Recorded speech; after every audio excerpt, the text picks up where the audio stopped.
ঢাকা দক্ষিণ সিটি কর্পোরেশনের এলাকায় অবৈধ ব্যানার, ফেস্টুন, পোস্টার, বিলবোর্ড অপসারণ শুরু হয়েছে। বিস্তারিত জানাতে রাজধানীর সায়েন্স ল্যাব এলাকা থেকে যোগ দিচ্ছেন সহকর্মী আদিলুর রহমান। আদিলুর, কখন থেকে অপসারণ শুরু হয়েছে, বিস্তারিত জানাবেন। দেখুন, কিছুক্ষণ আগে আসলে এই অপসারণটি শুরু হয়েছে। আপনাকে একটু বলে রাখি যে নির্বাচনকে সামনে রেখে পুরো রাজধানী জুড়ে কিন্তু আসলে এখন বিলবোর্ড, পোস্টার, ফেস্টুন, ব্যানারে আসলে একদম পুরো ছয়লাভ হয়ে গেছে এবং নগরের যে সৌন্দর্য, সেই নগরের সৌন্দর্য নষ্ট হচ্ছে। এবং পাশাপাশি ঢাকা সিটি কর্পোরেশন, দুই সিটি কর্পোরেশনে যেটি বলছে যে এই পোস্টারগুলো, ফেস্টুনগুলো, ব্যানারগুলোর কারণে এগুলো যখন ড্রেনে যাচ্ছে, এগুলো যখন ম্যানহোলের ভেতরে যাচ্ছে, তখন প্রতিবন্ধকতা তৈরি হচ্ছে। পরবর্তীতে যখন আসলে বর্ষা শুরু হয়, তখন বৃষ্টির পানি ওভারফ্লো হয়ে জলাবদ্ধতার একটি আশঙ্কা থাকে। আপনাকে একটু বলে রাখি, এই যে পোস্টার, বিলবোর্ড এবং যে ফেস্টুনগুলো আজকে অপসারণ করা হচ্ছে, এগুলো কিন্তু আসলে একদমই আইনত দণ্ডনীয় অপরাধ। এইগুলো লাগানো, সিটি কর্পোরেশন বলছে যে যেসব ব্যানার, পোস্টার, ফেস্টুন লাগানো হয়েছে, এগুলো কিন্তু আসলে সিটি কর্পোরেশনের কাছ থেকে কোনো রকম কোনো অনুমতি নিয়ে করা হয়নি। কারণ সিটি কর্পোরেশনের নির্ধারিত কিছু জায়গা আছে, সেই নির্ধারিত জায়গার বাইরে মূলত এই ব্যানার, ফেস্টুন, বিলবোর্ডগুলো টানানো যায় না।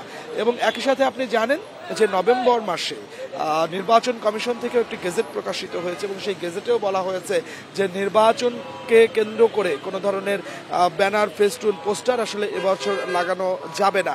তো আসলে তারপরেও দেখা যাচ্ছে যে এখানে যারা নির্বাচনে মনোনয়ন প্রত্যাশী আছেন বা অনেকে বিজ্ঞাপনও দিচ্ছেন, তারা আসলে কোনো ধরনের কোনো পরোয়া এখানে করছেন না। পরোয়া না করার কারণে পুরা নগর জুড়ে আসলে ছয়লাভ হয়ে গেছে।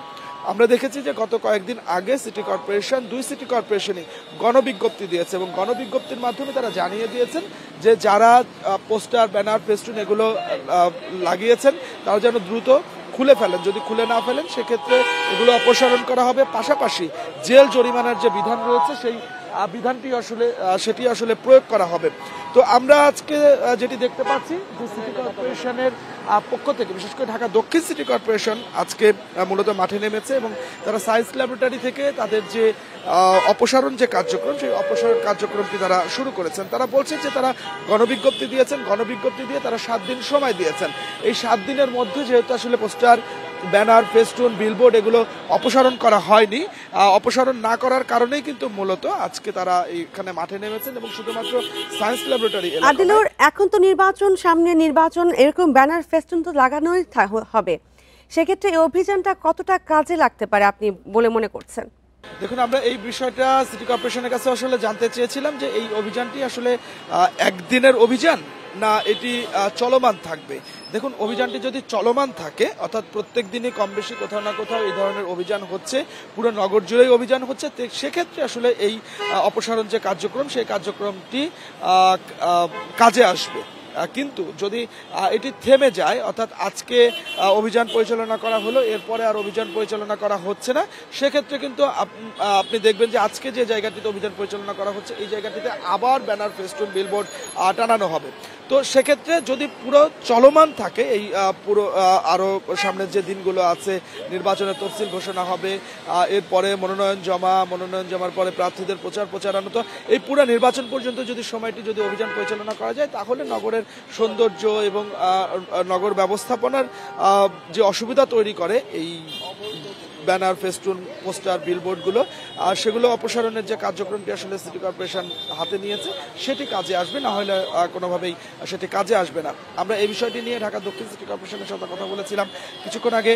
ঢাকা দক্ষিণ সিটি কর্পোরেশনের যিনি প্রধান বর্জ্য ব্যবস্থাপনা কর্মকর্তা এয়ার কমোডার মাহবুবুর রহমান তালুকদার, যিনি আজকের এই অপসারণ কার্যক্রমের নেতৃত্ব দিচ্ছেন, তার সঙ্গে কথা বলেছিলাম। তিনি যেটি বলছেন যে এই অভিযানটি তারা চলমান রাখবেন এবং কোনোভাবেই আসলে কাউকে ছাড় দেওয়া হবে না।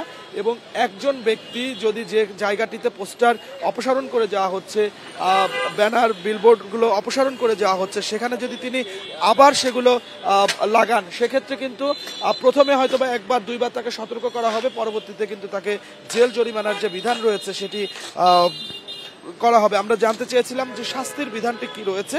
সিটি কর্পোরেশন আইন অনুযায়ী শাস্তির যে বিধান, সেটি হচ্ছে যে 5 থেকে 10,000 টাকা জরিমানা এবং 15 দিনের যে কারাদণ্ড আছে সেই কারাদণ্ডের যে বিধান রয়েছে সেই কারাদণ্ড বা জেল জরিমানা আইনের যে আইনটি আছে সেই আইন প্রয়োগ করা হবে। তো আমরা দেখতে পাচ্ছি যে 10:30 নাগাদ এই যে অভিযানটি সেই অভিযান বা অপসারণ যে কার্যক্রমটি সেই কার্যক্রমটি শুরু হয়েছে। আমরা জানতে চেয়েছিলাম যে আজকে কতক্ষণ এই কার্যক্রম চলমান থাকবে। তারা বলছেন যে এখান থেকে তারা সায়েন্স ল্যাবরেটরি এবং কাজী নজরুল ইসলাম অ্যাভিনিউ যেটি রয়েছে এই পুরো অ্যাভিনিউটি এবং ধানমন্ডি এলাকা তারা আজকে তাদের যে কার্যক্রম সেই কার্যক্রমটি তারা পরিচালনা করবেন। তবে এর পাশাপাশি অন্যান্য যে এলাকাগুলো আছে তাদের যারা পরিচ্ছন্নতা কর্মী আছে তাদেরকে এর মধ্যে সিটি কর্পোরেশন থেকে নির্দেশনা দিয়ে দেওয়া হয়েছে যে তারা কাজের সময় যেখানে ব্যানার ফেস্টুন পোস্টারগুলো দেখবেন সেক্ষেত্রে তারা যেন অপসারণ করা হয়।